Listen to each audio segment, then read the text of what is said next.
Ukraine যুদ্ধ বন্ধে রিয়াদে Washington Moscow বৈঠক, শান্তিপূর্ণ সমাধানে বাধা দিচ্ছে কিছু দেশ। মন্তব্য রুবিওর, রাশিয়ার কূটকৌশলে প্রভাবিত না হওয়ার আহ্বান জেলেনস্কির। এবং সামরিক অভিযানের বার্তা আদান প্রদান অ্যাপে ভুলবশত সাংবাদিক যুক্ত, হাউথিদের ওপর যুক্তরাষ্ট্রের হামলার গোপন তথ্য ফাঁস। নিরাপত্তা লঙ্ঘন বলছেন বিশ্লেষক।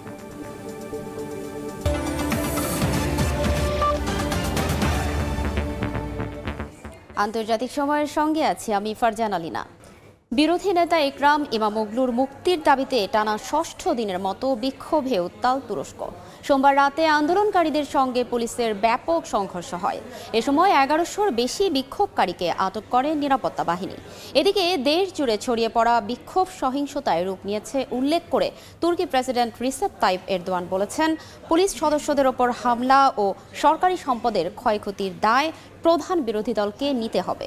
ইমামোগলুকে কারাগারে পাঠানো ঘিরে যে বিক্ষোভ শুরু হয়েছে তা সহিংস আন্দোলনের রূপ নিয়েছে বলে মন্তব্য করেছেন তুরস্কের প্রেসিডেন্ট রিসেপ তাইপ এরদোয়ান। সোমবার আঙ্কারায় দেশটির মন্ত্রিসভার বৈঠকের পর সাংবাদিকদের সঙ্গে আলাপকালে একথা বলেন তিনি। আন্দোলনে পুলিশ কর্মকর্তাদের ওপর হামলা ও সরকারি সম্পত্তির ক্ষয়ক্ষতির দায় প্রধান বিরোধী দলকে নিতে হবে বলে উল্লেখ করেন তিনি।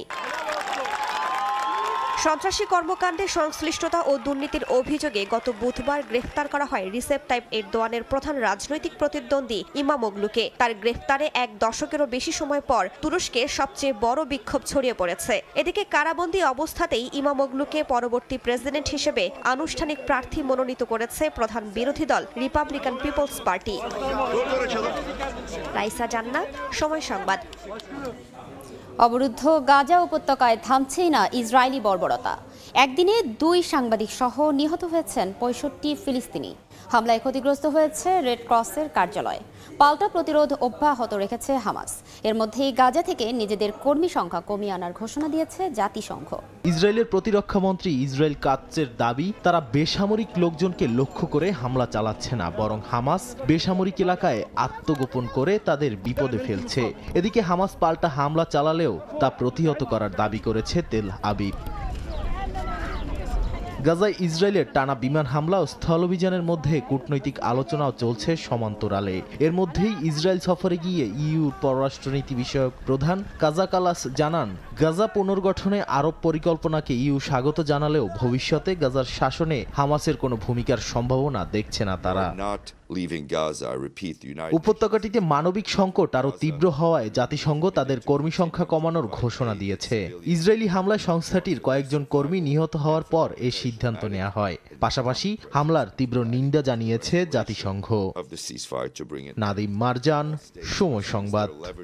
সৌদি আরবে যুক্তরাষ্ট্র ও রাশিয়ার কূটনীতিকদের 12 ঘণ্টার আলোচনা ইতিবাচক ছিল বলে জানিয়েছে হোয়াইট হাউস। মার্কিন পররাষ্ট্রমন্ত্রী অভিযোগ করেছেন, কিছু বিদেশি সরকার ইউক্রেন যুদ্ধের শান্তিপূর্ণ সমাধানে বাধা দিচ্ছে।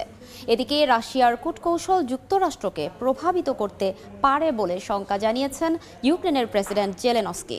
সৌদি আরবে ইউক্রেনের কূটনীতিকদের পর রুশ প্রতিনিধিদের সঙ্গে বৈঠক করেছে যুক্তরাষ্ট্র। স্থানীয় সময় সোমবার রুশ প্রতিনিধিদের সঙ্গে 12 ঘণ্টার দীর্ঘ আলোচনায় কৃষ্ণ সাগরে নিরাপত্তা ও অপহৃত শিশুদের ফেরত দেওয়ার বিষয় আলোচিত হয়। হোয়াইট হাউস জানায়, আলোচনা ইতিবাচক হয়েছে এবং শিগগিরই ঘোষণা আসতে পারে। রাশিয়ার আলোচক গ্রিগরি কারাসিন জানান, রাশিয়ার শস্য চুক্তি নবায়নের বিষয়টি নিয়েও আলোচনা করা হয়। মার্কিন পররাষ্ট্রমন্ত্রী মার্কো রুবিও অভিযোগ করেছেন, কিছু বিদেশি সরকার ইউক্রেন যুদ্ধের শান্তিপূর্ণ সমাধান বাধাগ্রস্ত করছে। তিনি দাবি করেন, ট্রাম্পই একমাত্র নেতা যিনি মস্কো কিয়েভকে আলোচনায় আনতে পারেন। অন্যদিকে জেলেনস্কি টাইম ম্যাগাজিনকে বলেন, রুশ কৌশল কিছু মার্কিন কর্মকর্তাকে প্রভাবিত করতে পারে, যা শান্তি আলোচনায় বাধা সৃষ্টি করছে। মস্কো ওয়াশিংটনের আলোচনার প্রেক্ষাপটে ইউক্রেন ও ইউরোপীয় নেতাদের মধ্যে নতুন কূটনৈতিক অস্থিরতা তৈরি হয়েছে। পোল্যান্ডের পররাষ্ট্রমন্ত্রী সতর্ক করেছেন, ইউক্রেন আত্মসমর্পণ করলে রাশিয়া 2030 সালের মধ্যে ইউরোপে আক্রমণের প্রস্তুতি নিতে পারে। মালিহা সুহরাওয়ার্দী, সময় সংবাদ। আন্তর্জাতিক সময় আরও থাকছে।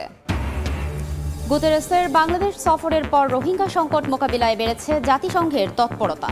তহবিল জোরদারে দাতা দেশ ও সংস্থার কাছে $100 কোটি আবেদন। ইয়েমেনে হাউথিদের ওপর যুক্তরাষ্ট্রের হামলার গোপন তথ্য ভুল করে সাংবাদিকের কাছে ফাঁস। আটলান্টিক ম্যাগাজিনের এক প্রতিবেদনে উঠে এসেছে প্রেসিডেন্ট ট্রাম্প প্রশাসনের শীর্ষ কর্মকর্তারা হাউথিদের লক্ষ্য করে পরিচালিত সামরিক অভিযানের গুরুত্বপূর্ণ তথ্য গোপন বার্তা আদান প্রদানের অ্যাপে শেয়ার করতেন। সেখানে ভুলবশত যুক্ত হয়েছিলেন এক সাংবাদিক। বিষয়টি সামনে আসার পর নিরাপত্তা বিশ্লেষকরা একে গুরুতর নিরাপত্তা লঙ্ঘন হিসেবে দেখছেন। হাউথিদের বিরুদ্ধে সামরিক অভিযানের পরিকল্পনা নিয়ে ট্রাম্প প্রশাসনের শীর্ষ কর্মকর্তাদের মধ্যে এক গোপন বার্তা আদান প্রদানের তথ্য ফাঁস হয়েছে। আটলান্টিক ম্যাগাজিনের প্রতিবেদনে উঠে এসেছে জাতীয় নিরাপত্তা উপদেষ্টা Mike Waltz, vice president JD Vance, প্রতিরক্ষামন্ত্রী পিট হেগজেত এবং পররাষ্ট্রমন্ত্রী মার্কো রুবিও সিগন্যাল নামে একটি এনক্রিপ্টেড চ্যাট অ্যাপে সামরিক অভিযানের তথ্য শেয়ার করেন। কিন্তু ভুল করে আটলান্টিক ম্যাগাজিনের সম্পাদক জেফ্রি গোল্ডবার্গকে ওই চ্যাটে যুক্ত করায় পুরো আলোচনা প্রকাশ্যে আসে। গোল্ডবার্গের সামনে চলে আসা ওই চ্যাটের বার্তায় সামরিক হামলার সময় নির্ধারণ থেকে শুরু করে লক্ষ্যবস্তু, ব্যবহৃত অস্ত্র এবং আক্রমণের ধরন সম্পর্কিত স্পর্শকাতর তথ্য শেয়ার করা হয়। এমনকি হামলার পর নিজেদের সফলতার কথাও শেয়ার করেন কর্মকর্তারা। তবে সাবেক এক গোয়েন্দা কর্মকর্তা এ ঘটনাকে জাতীয় নিরাপত্তার জন্য বিপজ্জনক বলে মন্তব্য করেছেন। এ ঘটনায় তদন্তের দাবি জানিয়েছেন আইন প্রণেতারা। ডোনাল্ড ট্রাম্প অবশ্য এ বিষয়ে কোনো কিছুই জানেন না বলে দাবি করেছেন। সাংবাদিকদের প্রশ্নের জবাবে ট্রাম্প বলেন, আটলান্টিক ম্যাগাজিনের কোনো বিশ্বাসযোগ্যতা নেই। নাদিম মারজান, সময় সংবাদ। গ্রিনল্যান্ডের ওপর মার্কিন আগ্রাসনের অভিযোগ তুলেছেন স্বায়ত্তশাসিত অঞ্চলটির বিদায়ী প্রধানমন্ত্রী মুটে বি এগেডে।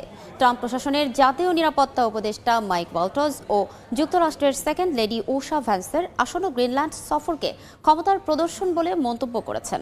সাম্প্রতিক নির্বাচনের পর নতুন সরকার গঠনের আলোচনার মাঝেই এই সফরের পরিকল্পনা, যা ওয়াশিংটনের রাজনৈতিক হস্তক্ষেপের ইঙ্গিত বলে মনে করছেন গ্রিনল্যান্ড ও ডেনমার্কের নেতারা। সম্প্রতি অনুষ্ঠিত নির্বাচনের পর সরকার গঠনের প্রক্রিয়ার মধ্য দিয়ে যাচ্ছে গ্রিনল্যান্ড। এমন পরিস্থিতিতে স্বায়ত্তশাসিত অঞ্চলটিতে যুক্তরাষ্ট্রের উচ্চ পর্যায়ের প্রতিনিধি দলের সফর নিয়ে বিতর্ক তুঙ্গে। আগামী বৃহস্পতিবার গ্রিনল্যান্ড সফরে যাচ্ছেন মার্কিন প্রতিনিধি দল। সফরে থাকছেন ট্রাম্প প্রশাসনের জাতীয় নিরাপত্তা উপদেষ্টা মাইক ওয়াল্টজ, সেকেন্ড লেডি উষা ভ্যান্স ও যুক্তরাষ্ট্রের জ্বালানি মন্ত্রী ক্রিস রাইট। এ সফরকে ঘিরে বিদায়ী প্রধানমন্ত্রী মুটে বি এগেডে সরাসরি অভিযোগ এনেছেন যে এটি ওয়াশিংটনের রাজনৈতিক উদ্দেশ্য প্রণোদিত সিদ্ধান্ত, যা অঞ্চলটির অভ্যন্তরীণ বিষয়ে হস্তক্ষেপের শামিল। তিনি অভিযোগ করেন, গ্রিনল্যান্ডের মিত্ররা প্রকাশ্যে সমর্থন না জানিয়ে গোপনে এবং প্রায় ফিসফিসিয়ে সমর্থন দিচ্ছে। এগেড সতর্ক করেছেন, যদি আন্তর্জাতিক সম্প্রদায় গ্রিনল্যান্ডের পাশে না দাঁড়ায় তবে পরিস্থিতি আরও উত্তপ্ত হয়ে উঠতে পারে। নির্বাচন পরবর্তী আলোচনার মধ্যে এমন সফরকে অসম্মানজনক বলে আখ্যা দিয়েছেন সম্ভাব্য নতুন প্রধানমন্ত্রী জেন্স ফ্রেডরিক নিলসেন। ডেনমার্কও বিষয়টি গুরুত্বের সঙ্গে দেখছে। দেশটির প্রধানমন্ত্রী মেট্টে ফ্রেডেরিকসন বলেছেন, গ্রিনল্যান্ড নিয়ে মার্কিন নীতিকে স্বাধীনভাবে দেখার সুযোগ নেই। কূটনৈতিক সংলাপের মাধ্যমে বিষয়টির সমাধান করা হবে বলে আশ্বাস দিয়েছেন তিনি। ক্ষমতায় এসে যুক্তরাষ্ট্রের প্রেসিডেন্ট ডোনাল্ড ট্রাম্প গ্রিনল্যান্ডকে দেশটির অংশ বানানোর ঘোষণা দেন। সামরিক কিংবা অর্থনৈতিক চাপ প্রয়োগ করেও এই লক্ষ্য অর্জনের পরিকল্পনার কথা জানান তিনি। তবে যুক্তরাষ্ট্রের সঙ্গে সম্পর্ক বজায় রেখেই কূটনৈতিকভাবে সমস্যার সমাধান করতে চান ডেনমার্ক ও গ্রিনল্যান্ডের নতুন সরকার। মালিহা সুহরাওয়ার্দী, সময় সংবাদ। ইউরোপে প্রায় ৪৫% কমেছে টেসলা গাড়ির বিক্রি। কমেছে টেসলার শেয়ারের দামও। এজন্য ইলন মাস্কের রাজনৈতিক সম্পৃক্ততাকে দায়ী করেছেন বিশ্লেষকরা। এর মধ্যে চীনা প্রতিদ্বন্দ্বী বিওয়াইডির উত্থান চাপের মুখে ফেলে দিচ্ছে এই মার্কিন বৈদ্যুতিক গাড়ির প্রস্তুতকারক প্রতিষ্ঠানটিকে। ইউরোপের বৈদ্যুতিক গাড়ির বাজারে দেখা যাচ্ছে বিরাট পরিবর্তন। ক্রেতাদের ঝোঁক বদলাচ্ছে, বাড়ছে প্রতিযোগিতা। ফেব্রুয়ারি মাসে নরওয়ে, সুইজারল্যান্ড সহ ইউরোপের 25টি দেশ মিলিয়ে টেসলা গাড়ি বিক্রি আগের বছরের তুলনায় প্রায় ৪৫% কমে গেছে। কমে গেছে টেসলার শেয়ারের দামও। ফেব্রুয়ারিতে কোম্পানিটির শেয়ার নেমে আসে ৯.৬%, যা গত 5 বছরের সর্বনিম্ন। জানুয়ারিতেও টেসলার ইউরোপের বিক্রি ৪৫% কমেছিল। তবে যুক্তরাজ্যে টেসলার জনপ্রিয়তা কিছুটা বেড়েছে। দেশটিতে মডেল 3 ও মডেল ওয়াই ছিল দ্বিতীয় ও তৃতীয় সর্বাধিক বিক্রিত গাড়ি। বিশ্লেষকদের মতে টেসলার এই পতনের পেছনে ইলন মাস্কের রাজনৈতিক সম্পৃক্ততা বড় ভূমিকা রাখছে। ডোনাল্ড ট্রাম্পের প্রশাসনে গুরুত্বপূর্ণ ভূমিকা নেওয়ার পর থেকে মাস্ককে ঘিরে বিতর্ক বাড়ছে। টেসলা ডিলারশিপে বিক্ষোভও হয়েছে। ক্রেতারা এখনও অন্য ব্র্যান্ডের গাড়ির দিকে ঝুঁকছেন। পাশাপাশি টেসলা তাদের সবচেয়ে জনপ্রিয় মডেল ওয়াই বাজার থেকে ক্রমান্বয়ে সরিয়ে ফেলায় বিক্রি আরও কমেছে। এই পরিস্থিতিতে টেসলার প্রধান প্রতিদ্বন্দ্বী চীনা কোম্পানি বিওয়াইডি রেকর্ড বিক্রি বেড়েছে। ইউরোপে তাদের বিক্রি বেড়েছে 94%। বৈশ্বিক বাজারেও কোম্পানিটি টেসলাকে ছড়িয়ে গেছে। 2024 সালে $10,000 কোটি গাড়ি বিক্রি করে প্রতিষ্ঠানটি। 2025 সালে 50 থেকে 60 লাখ গাড়ি বিক্রির লক্ষ্যমাত্রা নিয়ে এগোচ্ছে বিওয়াইডি। অন্যদিকে টেসলার শেয়ার মূল্য কমে গেলেও বাজার মূল্য এখনও $78,000 কোটি ধরে রেখেছে। ইয়াসিন মোহাম্মদ জিসান, সময় সংবাদ। বাংলাদেশে আশ্রিত রোহিঙ্গাদের জন্য দাতা দেশ ও সংস্থাগুলোর কাছে প্রায় $100 কোটি সহায়তা চেয়েছে জাতিসংঘ। সোমবার রোহিঙ্গা সংকট মোকাবিলায় জাতিসংঘের নেতৃত্বে গঠিত জয়েন্ট রেসপন্স প্ল্যানে এ সহায়তার আবেদন জানানো হয়। যুক্তরাষ্ট্র থেকে লস্কর আল মামুনের রিপোর্ট। জাতিসংঘের মহাসচিব অ্যান্তোনিও গুতেরেসের বাংলাদেশ সফর শেষে রোহিঙ্গা শরণার্থীদের নিয়ে নতুন করে ভাবতে শুরু করে জাতিসংঘ। জরুরি ভিত্তিতে তাদের খাদ্য ও মানবিক সহায়তায় প্রণয়ন করা হয় নতুন এক পরিকল্পনা। 2025-26 অর্থ বছরের জন্য জাতিসংঘ ও তার শতাধিক অংশীদারের সমন্বয়ে গঠিত জয়েন্ট রেসপন্স প্ল্যান বা জেআরপি বাস্তবায়নে আর্থিক সহায়তার আহ্বান জানানো হয় দাতা দেশগুলোর প্রতি। জাতিসংঘের পক্ষ থেকে বিবৃতিতে বলা হয়, বাংলাদেশে আশ্রিত অন্তত 14,80,000 রোহিঙ্গা এবং তাদের আশ্রয়দাতা স্থানীয় জনগোষ্ঠীর সহায়তায় জেআরপির প্রথম বছরের জন্য চাওয়া হয়েছে $93,45 লাখ। মিয়ানমারের সামরিক বাহিনীর দমন-পীড়নে 10 লাখ রোহিঙ্গা পালিয়ে বাংলাদেশে আশ্রয় নেন। কক্সবাজারের বিভিন্ন ক্যাম্পে আশ্রিত রোহিঙ্গারা সেই থেকে আন্তর্জাতিক দাতা গোষ্ঠীর সহায়তার উপর নির্ভরশীল। তহবিল সংকটের কারণে রোহিঙ্গাদের জন্য মাসিক খাবারের বরাদ্দ আগামী এপ্রিল মাস থেকে $12.5 থেকে কমিয়ে $6 নামিয়ে আনার কথা বলেছে জাতিসংঘ। সম্প্রতি বিশ্ব খাদ্য কর্মসূচি WFP রোহিঙ্গাদের জন্য খাবারের বরাদ্দ অর্ধেকেরও বেশি কমানোর ঘোষণা দিয়েছে। এমন পরিস্থিতিতে জাতিসংঘের অভিবাসন সংস্থার প্রধান অ্যামি পোপ জেনেভায় রোহিঙ্গাদের জন্য মানবিক সহায়তার আহ্বান জানিয়েছেন। লস্কর আল মামুন, সময় সংবাদ, যুক্তরাষ্ট্র। এবার ভেনেজুয়েলা থেকে তেল আমদানিকারী দেশগুলোর ওপর 25% শুল্ক আরোপের ঘোষণা দিয়েছেন মার্কিন প্রেসিডেন্ট ডোনাল্ড ট্রাম্প। নতুন এই শুল্ক আরোপ চীন ও ভারতের ওপর ব্যাপক প্রভাব ফেলবে বলে ধারণা গণমাধ্যমের। এছাড়াও এপ্রিলের 2 তারিখ থেকে শুল্ক আদায়ের জন্য এক্সটার্নাল রেভিনিউ সার্ভিস নামের একটি প্রতিষ্ঠান চালুর কথা জানিয়েছেন মার্কিন বাণিজ্যমন্ত্রী হাওয়ার্ড লুটনিক। মার্কিন প্রেসিডেন্ট ডোনাল্ড ট্রাম্পের শুল্কারোপের ঝড় এবার আঘাত এনেছে ভেনেজুয়েলার উপর। দক্ষিণ আমেরিকার তেল রফতানিকারক এই দেশটির মূল আয়ের উৎসের ওপরই শুল্কের বাণ ছুড়ে দিয়েছেন ট্রাম্প। সামাজিক যোগাযোগ মাধ্যম ট্রুথ সোশ্যালের এক ঘোষণা অনুযায়ী এপ্রিলের 2 তারিখ থেকে ভেনেজুয়েলার তেল আমদানিকারক দেশগুলোর ওপর 25% শুল্ক আরোপ করা হয়। ট্রাম্পের দাবি, লুকিয়ে বেআইনিভাবে যুক্তরাষ্ট্রে অভিবাসী পাঠাচ্ছে দেশটি। অবৈধ এই কার্যকলাপ ও যুক্তরাষ্ট্রের প্রতি তাদের বৈরী মনোভাবের কারণেই এই পদক্ষেপ বলে জানান ট্রাম্প। এর আগে ট্রাম্পের প্রথম মেয়াদের শাসনামলে ভেনেজুয়েলার উপর ভারী নিষেধাজ্ঞা আরোপ করে যুক্তরাষ্ট্র। প্রেসিডেন্ট নিকোলাস মাদুরোর গ্রেফতারের জন্য যথোপযুক্ত তথ্যের বিনিময়ে $15 মিলিয়ন পুরস্কারও ঘোষণা করা হয়। গণমাধ্যমের ধারণা, ট্রাম্পের প্রথম মেয়াদে কারাকাসের উপর যে সর্বোচ্চ চাপ নীতি প্রয়োগ করা হয়েছিল এটি তারই ধারাবাহিকতার অংশ। নতুন এই শুল্ক আরোপের কারণে শুধু ভেনেজুয়েলাই নয়, ক্ষতিগ্রস্ত হতে যাচ্ছে চীন এবং ভারতও। কারণ ভেনেজুয়েলা থেকে সবচেয়ে বেশি জ্বালানি তেল আমদানি করে থাকে দেশ দুটি, যা বজায় রাখলে ট্রাম্পের নতুন 25% শুল্ক তাদের ক্ষেত্রেও প্রযোজ্য হবে। এছাড়াও দেশ দুটির ওপর আলাদাভাবে ট্রাম্পের আরোপিত শুল্ক তো রয়েছেই। এই অবস্থায় সামনের মাস থেকে দেশ দুটির অর্থনীতিতে বড় ধরনের পরিবর্তন দেখা যেতে পারে বলে শঙ্কা প্রকাশ করেছে বিভিন্ন গণমাধ্যম। এর মধ্যে 2 এপ্রিল থেকে শুল্ক সংগ্রহ সংগ্রহের জন্য এক্সটার্নাল রেভিনিউ সার্ভিস নামের নতুন একটি প্রতিষ্ঠান চালুর কথা নিশ্চিত করেছেন মার্কিন বাণিজ্যমন্ত্রী হাওয়ার্ড লুটনিক। ফেডারেল সরকারের পক্ষ থেকে হোমল্যান্ড সিকিউরিটির অধীন মার্কিন শুল্ক ও সীমান্ত সুরক্ষা দফতর এতকাল ধরে শুল্ক সংগ্রহ করে আসছে। তবে নতুন প্রতিষ্ঠান চালুর ঘোষণায় শুরু হয়েছে সমালোচনা। ট্রাম্পের শুল্ক নিয়ে উদ্বেগ প্রকাশ করেছে দক্ষিণ কোরিয়াও। তবে পরিবর্তিত পরিস্থিতি মোকাবিলায় যথাসম্ভব চেষ্টা চালিয়ে যাওয়ার কথা জানিয়েছেন দেশটির ভারপ্রাপ্ত প্রেসিডেন্ট হান দুক-সু। সাদিয়া তাসনিম, সময় সংবাদ। আন্তর্জাতিক সময় আরও থাকছে। ইতালিতে জমে উঠেছে ঈদ বাজার। গেল বছরের তুলনায় দাম বেশি হওয়ায় প্রবাসীদের ক্ষোভ। বাংলাদেশি পোশাকের চাহিদা মেটাতে অস্ট্রেলিয়ার সিডনিতে মেলার আয়োজন। বিক্ষোভে উত্তাল আর্জেন্টিনা, সার্বিয়া ও উত্তর মেসিডোনিয়া। আর্জেন্টিনায় সামরিক অভ্যুত্থানের ৪৯ বছর পূর্তিতে হাজারো মানুষ নেমে আসে বুয়েনোস আইরেসের রাজপথে। ১৯৭৬ সালে এই দিনে দেশটিতে শুরু হয়েছিল স্বৈরশাসন, যা স্থায়ী হয়েছিল ৭ বছর। বিক্ষোভ হয়েছে ইউরোপের দেশ উত্তর মেসিডোনিয়াতে। চলতি মাসের মাঝামাঝি দেশটির খোকানি শহরের একটি নাইট ক্লাবে আগুন লেগে ৫৯ জনের মৃত্যুর ঘটনায় বিচারের দাবিতে রাস্তায় নেমে আসে কয়েক হাজার মানুষ। সার্বিয়াতেও চলছে ব্যাপক আন্দোলন সমাবেশ। হাজারো মানুষের বিক্ষোভের এই দৃশ্যটি লাতিন আমেরিকার দেশ আর্জেন্টিনার। স্থানীয় সময় সোমবার রাজধানী বুয়েনোস আইরেসের রাজপথ দখল করে কয়েক হাজার মানুষ। উপলক্ষ দেশটির ইতিহাসের এক রক্তাক্ত অধ্যায়। ১৯৭৬ সালের এই দিনে সামরিক অভ্যুত্থানের মাধ্যমে শুরু হয়েছিল দীর্ঘ ৭ বছরের স্বৈরশাসনের। মানবাধিকার সংগঠনগুলোর তথ্য অনুযায়ী এই শাসনামলে হত্যা বা গুম করা হয়েছিল অন্তত ৩০,০০০ মানুষকে। Mothers and grandmothers of Plaza de Mayo সংগঠনটির সদস্যরা রাস্তায় নেমে বিচার ও সত্য উন্মোচনের দাবি তুলেছেন। অভিযোগ উঠেছে প্রেসিডেন্ট হাভিয়ের মিলেই এই ইতিহাসকে খাটো করার চেষ্টা করছেন। তার সরকার সামরিক বাহিনীর দলিলপত্র গোপন রাখার নীতি পরিবর্তন করে সেগুলো প্রকাশ করার ঘোষণা দিলেও অনেকেই একে বিভ্রান্তিমূলক পদক্ষেপ বলে মনে করছেন।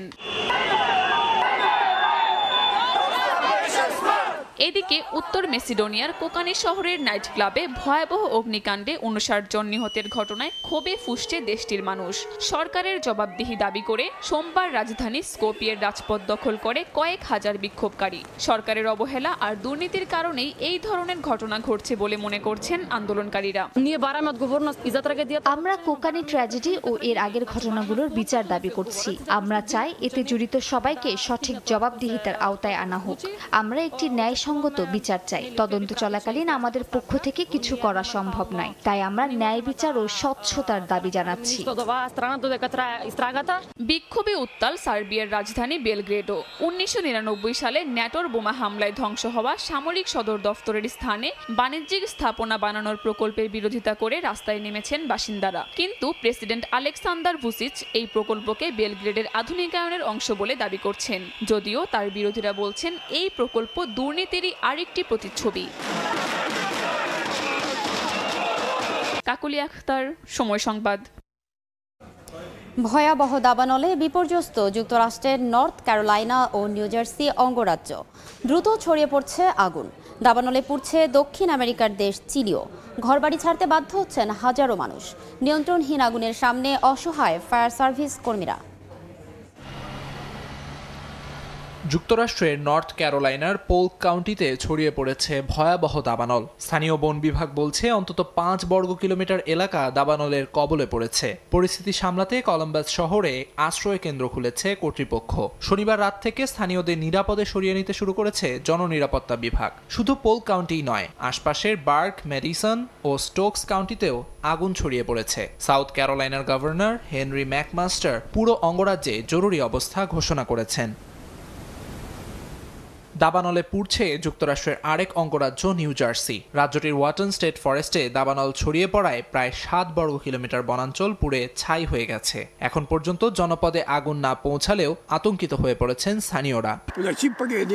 আগুন ভয়াবহভাবে ছড়িয়ে পড়েছে। আমরা জানি না শেষ পর্যন্ত কি হবে। আমাদের বলা হয়েছে প্রস্তুত থাকতে, যে কোনো মুহূর্তে সরিয়ে নেওয়া হতে পারে।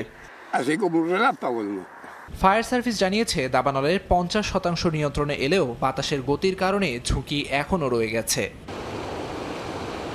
এদিকে ভয়ঙ্কর আকার নিয়েছে চিলির বিওবিও ও আরাউকানিয়া অঞ্চলের দাবানল। এরই মধ্যে অঞ্চলটিতে রেড অ্যালার্ট জারি করেছে স্থানীয় প্রশাসন। জরুরি আশ্রয়কেন্দ্রে নেওয়া হয়েছে অর্ধশতাধিক বাসিন্দাকে। বন্ধ ঘোষণা করা হয়েছে শিক্ষা প্রতিষ্ঠান। ইচ্ছাকৃত অগ্নিসংযোগ থেকেও দাবানলের সূত্রপাত হতে পারে বলে সন্দেহ প্রকাশ করেছে দেশটির প্রেসিডেন্টের কার্যালয়ের প্রতিনিধি। বিশেষ দল তদন্ত শুরু করেছে বলেও জানিয়েছেন তিনি। দমকল কর্মীদের অভিযোগ, পর্যাপ্ত সরঞ্জাম না থাকায় আগুন নেভানোর কাজে বেগ পেতে হচ্ছে। আমিরুল ইসলাম আলিফ, সময় সংবাদ। ইতালিতে জমে উঠেছে ঈদ বাজার। তবে গেল বছরের তুলনায় অনেক চড়া দামে পোশাক কিনতে হচ্ছে প্রবাসীদের। তৈরি পোশাকের দোকানগুলোতেই ঈদের আমেজ খুঁজছেন প্রবাসীরা। ইতালি থেকে হাসান মাহমুদের রিপোর্ট। প্রবাস জীবনে পবিত্র ঈদের আনন্দ ভাগ করে নিতে চান ইতালি প্রবাসী মুসলিম সম্প্রদায়ের বাংলাদেশিরা। ঈদকে সামনে রেখে কেনাকাটা করছেন ছেলে মেয়ে সহ পরিবারের সদস্যদের জন্য। রাজধানী রোমের তৈরি পোশাকের দোকানগুলোতে এখন উপচে পড়া ভিড়।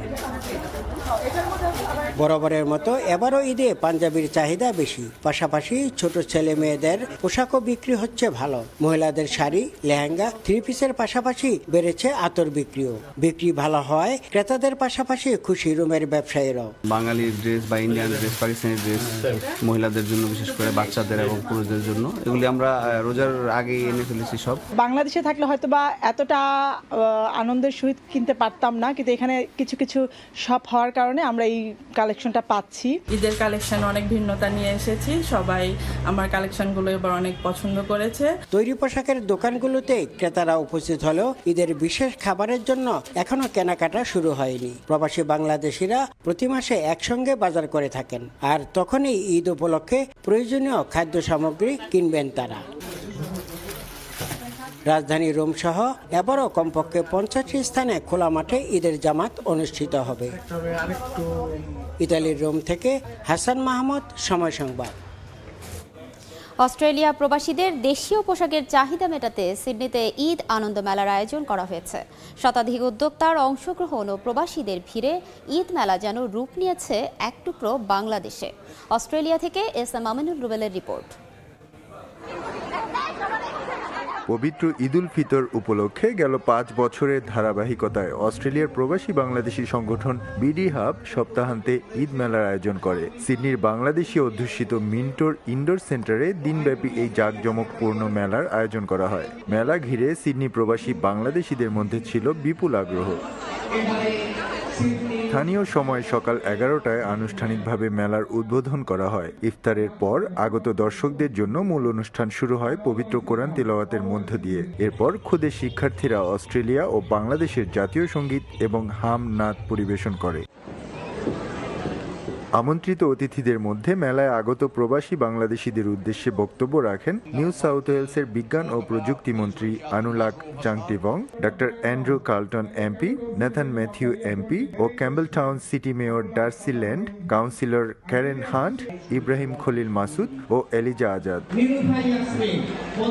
জমজমাট এবারের আয়োজনে ছিল দেশীয় উদ্যোক্তাদের 100টিরও বেশি বাহারি পোশাক, রকমারি গহনা, মেহেদি ও সুস্বাদু খাবারের স্টল। বাচ্চাদের জন্য ছিল ফেস পেইন্টিং সহ বিনোদনের হরেক রকম ব্যবস্থা। ঈদ বাজারের আদলে এই আয়োজনে ক্রেতারা স্বাচ্ছন্দ্যে প্রিয়জনের জন্য পছন্দের ঈদের পোশাক ও উপহার কেনার সুযোগ পায়। ঈদের আনন্দ আরও বাড়িয়ে দিতে স্থানীয় শিল্পীদের অংশগ্রহণে গান, নাচ, আবৃত্তি ও নানান সাংস্কৃতিক পরিবেশনা ঈদ মেলায় ভিন্ন মাত্রা যোগ করে। এস.এম. আমিনুল রুবেল, সময় সংবাদ, অস্ট্রেলিয়া। দক্ষিণ কোরিয়ার রাজধানী সেউলের সিঙ্ক হোলে পড়ে প্রাণ হারালেন এক মোটরসাইকেল চালক। এ ঘটনায় অল্পের জন্য রক্ষা পেয়েছেন এক গাড়ি চালক। সিঙ্ক হোল ধসের কারণ খতিয়ে দেখছে সিউল কর্তৃপক্ষ। স্থানীয় সময় মঙ্গলবার শহরের একটি নির্মাণাধীন মেট্রো টানেলের ভেতর থেকে 33 বছর বয়সী ওই ব্যক্তির মরদেহ উদ্ধার করেছে উদ্ধারকর্মীরা। সিউলের ফায়ার রেস্কিউ কর্মকর্তা কিম চ্যাং সিও জানিয়েছেন 20 মিটার গভীর এই সিঙ্ক হোলে পড়ে যান মোটরসাইকেল চালক।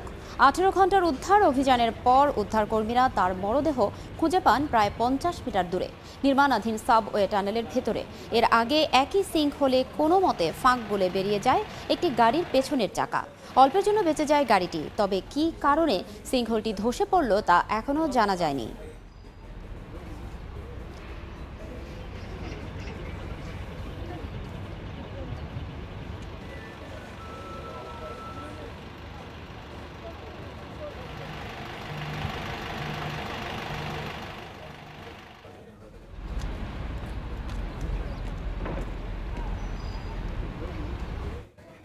এই ছিল আন্তর্জাতিক সময়।